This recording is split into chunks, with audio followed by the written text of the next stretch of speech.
Good day, guys. My name is Ben, and welcome to my channel. Today, we're gonna have a look at a very cheap console. This little console cost me $2. It's shaped like Sonic the Hedgehog, but it actually contains Nintendo NES games. Without further ado, let's check it out. The box itself came with a console, which is really tiny. It's it has a start button, turbo button, A button, and B button. Uh, the triangular play button doesn't do anything for some reason. It's just a piece of plastic, and we got an analog stick. And other goodies in the box includes. Uh, let's check it out.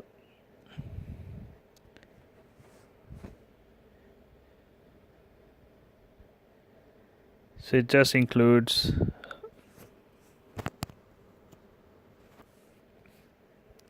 a user manual and a V jack. Now the console is powered by a single AAA battery which goes in the back. Alright, so I got a IKEA AAA battery which is rechargeable. The left analog switch turns on the LED light, which is not too powerful. I'm not sure what to do with it.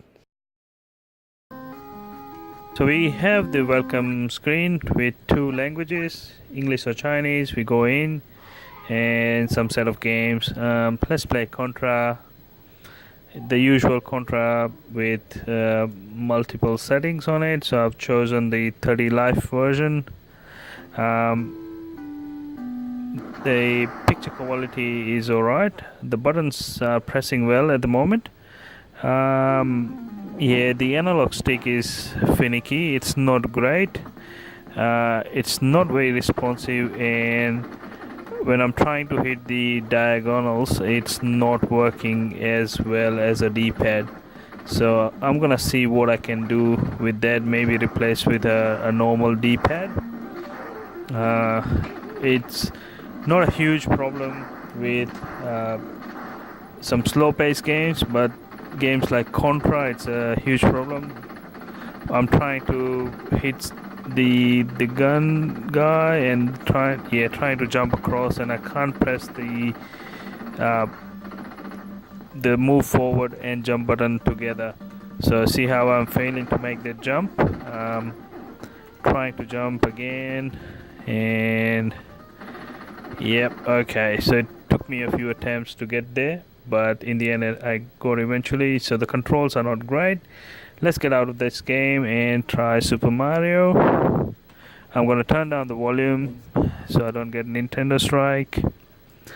Super Mario also looks and feels as well as you remember. Works perfectly. So one thing I mentioned earlier, it's got 89 games in it. We'll check out the list a little bit later on onto this video. And another one. So I'm gonna try Spartan.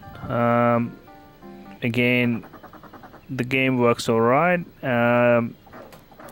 The analog controller is not so good. Pardon the bit of the video artifacts in there, because I'm running it over the standard definition television, and I'm getting those frequency issues, as you can see. So bit of banding and discoloration, but it looks perfectly fine on the television itself. I'm trying another game, and Adventure Island works alright. Although it says Aladdin, but it's loaded as Adventure Island. And this is kind of an issue with these Chinese consoles that I've tested in the past, where there are some game names and some repeats, and you try and open up a game and it opens up entirely different game, and which is fine as long as you got a decent selection to play. Looks like This one has some of the early NES games, I would like to say, with a lower ROM size. So maybe the memory on this is a little bit on the smaller size, and they've tried to fit in about 90 games from the beginning of the or first generation of the Nintendo Entertainment System games. There are no more recent games like Super C or some of more heavy, bigger games.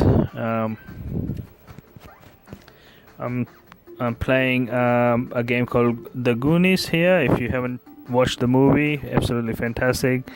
This game has a great music as well, so if you never played it, give it a go. So I'm on the second page and I got few games. Started up the tank, which looks a little bit different from what I remember the first stage. Maybe it's a hack ROM or something like that. Alright, so let's have a look at the list of games now. So that was the first page, second page, third page.